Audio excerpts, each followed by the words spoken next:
Hello students, hi everyone, welcome Learn Commerce. Today we are going to start yet another chapter of your macroeconomics course, that is government budget. Government budget को पढ़ने जा रहे हैं। तो इस आज की क्लास के अंदर हम गवर्नमेंट बजट होता क्या है और साथ साथ ऑब्जेक्टिव्स क्या हैं गवर्नमेंट बजट के और वो पढ़ेंगे, और साथ साथ हम पढ़ेंगे पूरा जो फॉर्मेट है गवर्नमेंट बजट के जो कंपोनेंट्स हैं उसके बारे में थोड़ा सा डिस्कस करेंगे। Okay, let's start.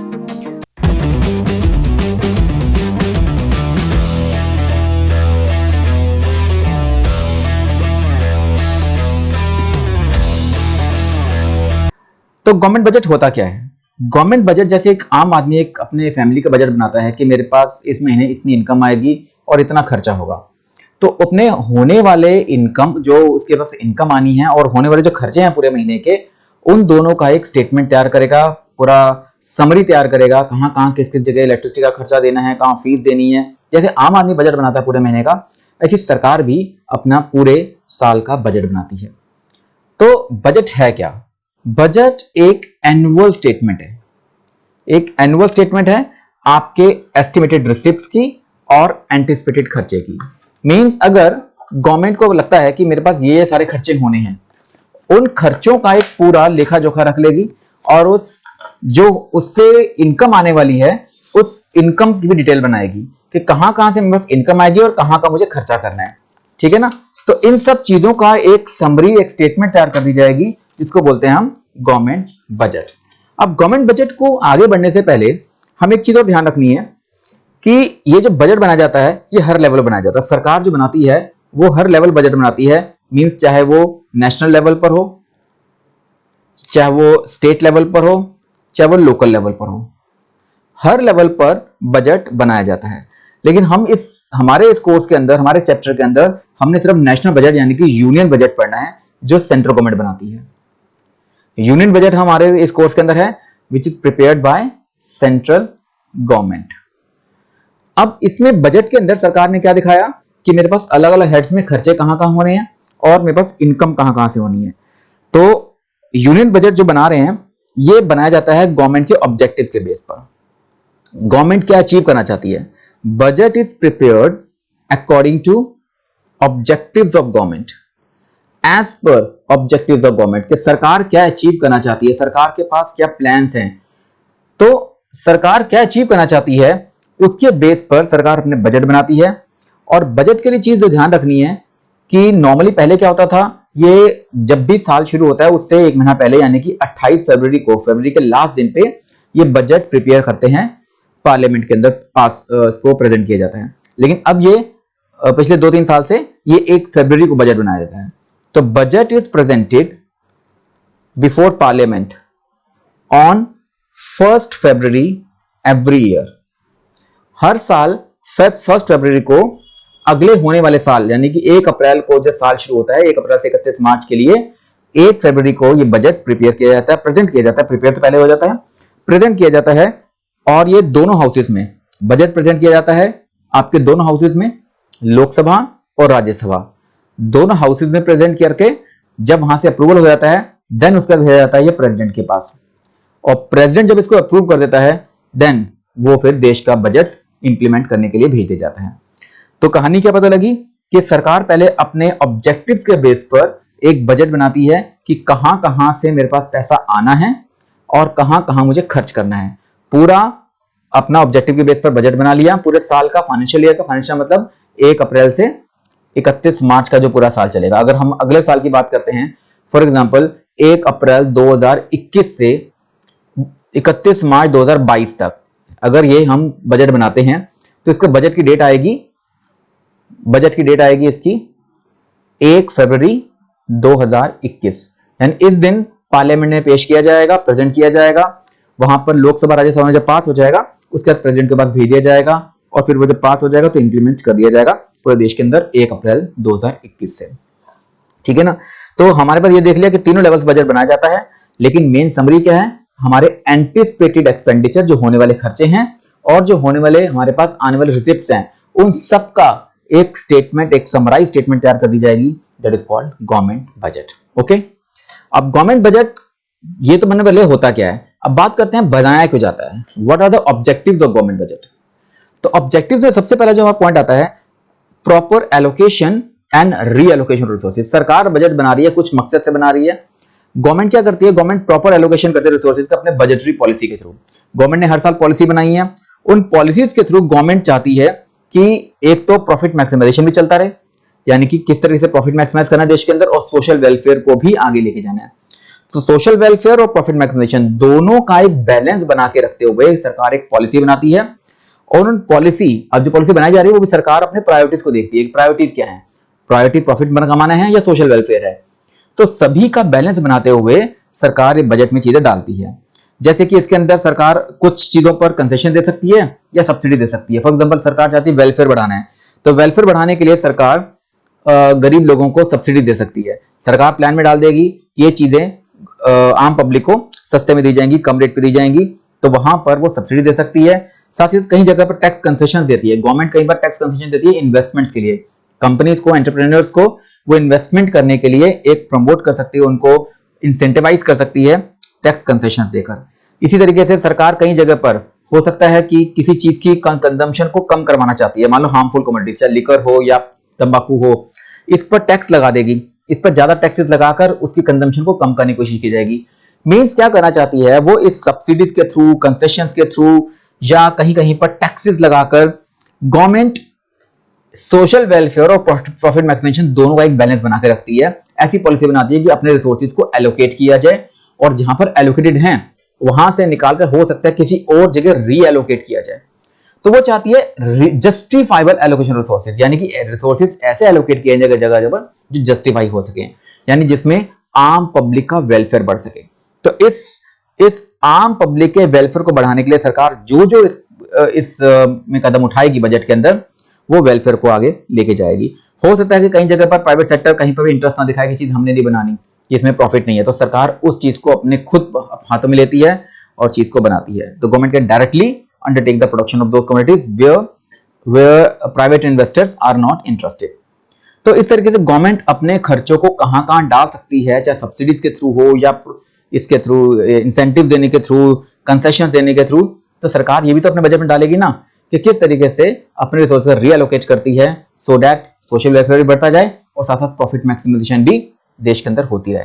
तो इस तरीके से पॉलिसीज के ऑब्जेक्टिव को अचीव करने के लिए सरकार इस पॉइंट को पकड़ती है और बजट बनाती है। दूसरा पॉइंट जो हमारे पास ऑब्जेक्टिव में आता है इकोनॉमिक स्टेबिलिटी। इकोनॉमिक स्टेबिलिटी का मतलब है सरकार चाहती है कि देश में देखो मंदी तेजी चलती रहती है, मंदी तेजी को कंट्रोल करना पड़ता है। अब सरकार अपने बजट के थ्रू कई सारे ऐसे मेजर्स लेके आती है जहां पर हम देश के अंदर महंगाई को या मंदी को कंट्रोल कर सकती हैं। तो जब भी डिप्रेशन हो यानी मंदी हो या इन्फ्लेशन हो, गवर्नमेंट अपनी पॉलिसी बनाती है डेफिसिट बजट की या सरप्लस बजट की, दोनों तरीके से बजट बनाकर कभी डिप्रेशन के टाइम पर अलग बजट पॉलिसी बनेगी और इन्फ्लेशन के टाइम पर अलग पॉलिसी बनेगी। तो गवर्नमेंट अलग अलग पॉलिसी अडॉप्ट करती है ताकि इकोनॉमी को इस बिजनेस साइकिल्स के चंगुल से बचाया जा सके। चंगुल का मतलब है मंदी होती है तो देश में काम धंधे बंद हो जाते हैं, इन्फ्लेशन होता है तो देश में लोगों को बहुत नुकसान होता है कि महंगाई बढ़ गई है। तो उस महंगाई को और मंदी को दोनों को कंट्रोल करने के लिए सरकार अपने कभी डेफिसिट बजट बनाती है, कभी सरप्लस बजट बनाती है, यानी कि सरकार अपने बजट के अंदर कई चीजों को डालती है, कभी निकालती है ताकि इस बिजनेस साइकिल से बचा जा सके। तो इकोनॉमिक स्टेबिलिटी बहुत जरूरी है। इकोनॉमिक स्टेबिलिटी होनी चाहिए देश के अंदर अगर देश में सेविंग्स को बढ़ाना है, देश में इन्वेस्टमेंट्स को बढ़ाना है, क्योंकि बिना सेविंग इन्वेस्टमेंट के देश के अंदर ग्रोथ नहीं बढ़ सकती। तो जब सेविंग बढ़ेंगी, इन्वेस्टमेंट बढ़ेंगी, तब जाके देश के अंदर ग्रोथ बढ़ेगी, देश में डेवलपमेंट होगी। तो इन चीजों को आगे ले जाने के लिए बहुत जरूरी है कि बिजनेस क्लचेस, ये जो बिजनेस साइकिल्स के क्लचेस हैं, मतलब मंदी और तेजी, इससे देश को बचाया जा सके। क्योंकि देखो इन्फ्लेशन कब होता है, इन्फ्लेशन होता है जब डिमांड बहुत ज्यादा हो जाती है। डिमांड बहुत ज्यादा है, सप्लाई देश के अंदर इतनी है नहीं, तो गवर्नमेंट डिमांड को कम करने के लिए अपने एक्सपेंडिचर को कम कर सकती है। सरकार अपने बजट में डालेगी, अपने खर्चे कम कर देगी ताकि लोगों के पास ज्यादा इनकम ना आए और ना ही वो खर्च करेंगे। देश में डिमांड को कम करने के मकसद से ऐसा कर सकती है। ऐसी अगर मंदी है तो सरकार अपने खर्चे बढ़ा देती है और कई बार टैक्सेस कम कर देती है ताकि लोग ज्यादा खर्च कर सके मंदी को हटाने के लिए। तो सरकार अपने बजट के अंदर स्टेबिलिटी लाने के लिए कई सारे मेजर्स को अडॉप्ट करती है। तो इकोनॉमिक स्टेबिलिटी भी एक ऑब्जेक्टिव है जिसके अंदर जो चीजें हमारी इस बजट में दिखाई देती हैं। एक और ऑब्जेक्टिव हमारे पास है इकोनॉमिक ग्रोथ। अब देश में ग्रोथ भी चाहती है सरकार। सरकार को ऐसा बजट बनाना चाहती है जो देश के अंदर ऐसी कंडीशंस पैदा करे जिसमें देश की सेविंग बढ़े, इन्वेस्टमेंट बढ़े, ताकि देश में ग्रोथ भी बढ़ती रहे। तो इकोनॉमिक ग्रोथ के लिए बहुत जरूरी है देश की सेविंग और इन्वेस्टमेंट को स्टिमुलेट करना। तो इन्वेस्टमेंट्स बढ़ाना, सेविंग्स बढ़ाना, ऐसी कंडीशंस तैयार करनी पड़ती है देश के अंदर, वो सरकार बजट में लेके आती है। कुछ ऐसा बजट बनाती है जिसके अंदर सेविंग्स इन्वेस्टमेंट के, जैसे इन्वेस्टमेंट्स करने के लिए लोन के रेट कम कर दिए जाएं और सेविंग्स बढ़ाने के लिए पब्लिक को ज्यादा इंटरेस्ट दिया जाए सेविंग्स के ऊपर। तो कहीं ना कहीं सेविंग्स और इन्वेस्टमेंट दोनों को बढ़ाने के लिए सरकार ऐसी कंडीशंस पैदा करती है बजट के अंदर, ताकि देश की ग्रोथ और डेवलपमेंट आगे बढ़ती रहे। उसके बाद मैनेजमेंट ऑफ पब्लिक एंटरप्राइजेस, कुछ ऐसी कंपनीज सरकार की हैं, यानी पब्लिक सेक्टर अंडरटेकिंग्स जिसकी बात कर रहे हैं, वो सरकार ऐसे चलाती है जो सोशल वेलफेयर के लिए काम कर रही हैं। तो इन एंटरप्राइजेस की ग्रोथ भी होती रहे, इनका भी काम बढ़ता है, क्योंकि ये सोशल इंटरेस्ट के लिए बनाई गई हैं। क्योंकि अगर देश के अंदर हम सब कुछ प्राइवेट पे छोड़ देंगे, वो सब प्रॉफिट के लिए काम करेंगे, पर हमारे देश में ये जो पब्लिक सेक्टर अंडरटेकिंग्स है, ये चलाई से जा रही है ताकि देश में लोगों का वेलफेयर को बढ़ाया जा सके। तो इस पब्लिक एंटरप्राइजेस को चलाने के लिए भी और सोशल वेलफेयर का मकसद आगे ले जाने के लिए भी सरकार अपने बजट में कई तरह डालती है कि ऐसा ना हो कि एक ही सिंगल फर्म रह जाए देश के अंदर और वो मोनोपोली क्रिएट कर दे। तो मोनोपोली से बचने के लिए सरकार अपनी पब्लिक एंटरप्राइजेस को आगे कंट्रोल करती है, आगे चलाती है, कई सारे प्रोविजंस लाती है किस तरीके से इन एंटरप्राइजेस को, चाहे रेलवेज का है, चाहे पेट्रोलियम कंपनीज का है, कैसे इनको चलाया जाए, क्योंकि वो भी तो कंपनी सरकार के लिए बजट में एक प्रॉफिट का एक सोर्स बनेगा, इनकम का एक सोर्स बनेगा। तो उसको आगे बढ़ाने के लिए सरकार बजट में कई सारी चीजें डालती है। ठीक है, तो उसके बाद एक और पॉइंट है, देश में इक्वालिटी लाना चाहती है। इक्वालिटी लाने का मतलब है देश में जो गरीबी अमीरी डिफरेंसेस है उसको खत्म किया जाए। तो देखो, डिस्पैरिटी तो देश के अंदर बहुत सारी है, हमारे हर इकोनॉमिक सिस्टम में होता है, हर देश के अंदर होता है, जो कि ना तो पॉलिटिकली ठीक है ना सोशली ठीक है। ये दोनों चीजें देश के हेल्दी नेशन के लिए ठीक नहीं है। जो डिस्पैरिटीज हैं, जो डिफरेंसेस हैं बिटवीन रिच एंड पुअर, इस इकोनॉमिक इनइक्वालिटी को खत्म करने के लिए, ताकि एक सोशली एक्सेप्टेबल लेवल पर चीज आ सके, तो फिस्कल पॉलिसी, सरकार एक फिस्कल पॉलिसी अडॉप्ट करती है जिसमें सरकार अपनी इनकम और एक्सपेंडिचर इन दोनों पॉलिसीज को लेके चलती है। इनकम पॉलिसी यानी कि सरकार टैक्सेस को चेंज करती है। टैक्सेस चेंज करके कैसे कि कुछ जगह पर टैक्सेस खत्म कर देती है या कम कर देती है, और कहीं पर टैक्स बढ़ा देती है। मान लो रिच पर टैक्स बढ़ा दिया जाए और गरीबों को सब्सिडी दी जाए, गरीबों को टैक्स कम कर दिया जाए, मिडिल क्लास के लिए टैक्स कम कर दिया जाए, ताकि वो एक जो अमीरी गरीबी डिफरेंसेस हैं वो लगातार कम होता चला जाए। तो फिस्कल पॉलिसी एक बहुत बड़ा इंस्ट्रूमेंट है सरकार के हाथ में, जिसमें गवर्नमेंट टैक्सेशन और एक्सपेंडिचर के थ्रू देश में रीडिस्ट्रीब्यूशन कर सकती है। इनकम और वेल्थ जो लोगों की है उसकी जो डिफरेंसेस है उसको कम कर सकती है, उसको खत्म कर सकती है। देश में सोशल जस्टिस, इकोनॉमिक जस्टिस लाने के लिए, एक वेलफेयर स्टेट बनाने के लिए बहुत जरूरी है कि देश में इक्वालिटी लाई जाए, और इक्वालिटी लाने के लिए सरकार इसमें ये सारे कदम उठाती है। और रीजनल डिस्पैरिटीज भी मैं उसके बारे में बताता हूं, लेकिन अभी बात करें जैसे इकोनॉमिक वेल्थ यानी देश में अमीरी गरीबी डिफरेंसेस को खत्म करने के लिए ये सारे कदम उठाए जाते हैं और सरकार बजट में सब चीजें डालती है। एक और पॉइंट दे सकता हूं कि इसमें ना रीजनल डिस्पैरिटीज को खत्म करना चाहती है, रिड्यूसिंग रीजनल डिस्पैरिटीज। यानी कि देखो, कहीं तो बहुत ज्यादा डेवलपमेंट हो रही है। मान लो कहा जाए एक मेट्रो सिटीज हैं, जैसे दिल्ली हो गया, मुंबई हो गया, कोलकाता, चेन्नई, यहां पर तो अच्छी खासी डेवलपमेंट हो रही है, लेकिन सरकार चाहती है कुछ और स्टेट्स के अंदर, जैसे छत्तीसगढ़ हो गया, उड़ीसा हो गया, बिहार हो गया, अब इन स्टेट्स के अंदर भी तो डेवलपमेंट करनी है। तो उन डेवलपमेंट को बढ़ाने के लिए, यानी रीजनल डिस्पैरिटीज को खत्म करने के लिए सरकार बजट में डालती है। बजट में ये कहती है कि हमें इन एरियाज के अंदर ये फैक्ट्रीज लगानी है, यहाँ पर पावर का काम करना है, यहाँ पानी का काम करना है।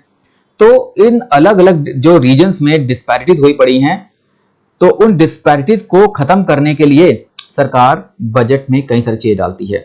तो रीजनल डिस्पैरिटीज का मतलब हो गया यहाँ पर कि गवर्नमेंट देश के अंदर जहां पर डेवलपमेंट नहीं है वहां पर डेवलपमेंट करने के लिए रिसोर्सेज को, अगर ऑलरेडी कहीं पर लगे पड़े हैं तो वहां से निकाल भी सकती है, वहां से निकालकर डेवलपमेंट उन जगह पर लेने को ला सकती है जहां पर डेवलपमेंट की जरूरत है, जहां पर बहुत ही ज्यादा बैकवर्ड है। ठीक है ना, तो ये सारे पॉइंट्स हैं जो regional disparities, economic equality, public enterprise को मैनेज करना, रीएलोकेशन रिसोर्सेज करना, तो इन सब जगह पर सरकार पॉइंट टू पॉइंट एक चीज को पकड़ती है और बजट के अंदर कहां कहां खर्चा करना है, कहां कहां से पैसा आएगा, ये सब मकसद हैं, ऑब्जेक्टिव्स हैं, जिनको पूरा करने के लिए सरकार अपने बजट के अंदर चीजों के प्रोविजंस को डालती है। ठीक है ना, तो ये सारा हमारा टॉपिक हो गया, what are the objectives of government budget and what is government budget. अब मैं आपको अभी बता रहा हूं एक फ्लो चार्ट, एक तरीके से गवर्नमेंट बजट में कंपोनेंट्स क्या है, फॉर्मेट क्या है। अभी डिटेल हम बाद में पढ़ते हैं, लेकिन पहले देखो पूरे गवर्नमेंट बजट को हम दो हिस्सों में डिवाइड करते हैं। एक तरफ रिसिप्ट्स होता है, एक तरफ एक्सपेंडिचर है, यानी कि गवर्नमेंट के रिसिप्ट्स हैं और गवर्नमेंट के एक्सपेंडिचर हैं। गवर्नमेंट के रिसिप्ट्स को दो हिस्सों में डिवाइड करते हैं, एक रेवेन्यू रिसिप्ट्स और एक कैपिटल रिसिप्ट्स। और एक्सपेंडिचर को भी दो हिस्सों में डिवाइड करते हैं, एक रेवेन्यू एक्सपेंडिचर, एक कैपिटल एक्सपेंडिचर। ये चारों कैटेगरीज हमें पढ़ेंगे। रेवेन्यू रिसिप्ट्स को दो कैटेगरी में डिवाइड किया गया है, एक टैक्स के थ्रू पैसा आता है, एक नॉन टैक्स के थ्रू पैसा आएगा। टैक्स भी दो तरीके के होते हैं, डायरेक्ट टैक्स, इनडायरेक्ट टैक्स, और नॉन डायरेक्ट टैक्स रिसिप्ट्स कौन से होते हैं उसकी डिटेल हम एक एक करके पढ़ेंगे सारी। ऐसी कैपिटल रिसिप्ट्स वो होते हैं जहां पर एसेट्स लायबिलिटी पर असर पड़ता है। रेवेन्यू एक्सपेंडिचर पढ़ेंगे, कैपिटल एक्सपेंडिचर पढ़ेंगे। तो इस तरीके से हमारे पास दो हिस्सों में डिवाइडेड है, एक तरफ रिसिप्ट्स है और एक एक्सपेंडिचर है। एक्सपेंडिचर दो तरीके के, रेवेन्यू एक्सपेंडिचर, कैपिटल एक्सपेंडिचर, और रिसिप्ट्स भी दो तरीके के हैं, रेवेन्यू रिसिप्ट्स और कैपिटल रिसिप्ट्स। कैपिटल रिसिप्ट्स की अलग कहानी है, और रेवेन्यू रिसिप्ट्स को दो हिस्सों में डिवाइड करते हैं, टैक्स रिसिप्ट्स और नॉन टैक्स रिसिप्ट्स। तो इसको एक एक करके हम पढ़ेंगे नेक्स्ट क्लास में। लेकिन अभी आज के लिए मैंने आपको बता दिया कि गवर्नमेंट बजट होता क्या है, उसके ऑब्जेक्टिव्स क्या हैं और गवर्नमेंट बजट के कंपोनेंट्स कौन कौन से हैं। ओके, तो stay connected for the next video, जिसमें मैं आपको इन सभी अलग अलग कंपोनेंट्स के बारे में, रिसिप्ट्स के बारे में डिटेल सारा समझाऊंगा। ओके, तो stay connected with learning commerce for the upcoming videos of the same chapter. Thank you once again, good bye.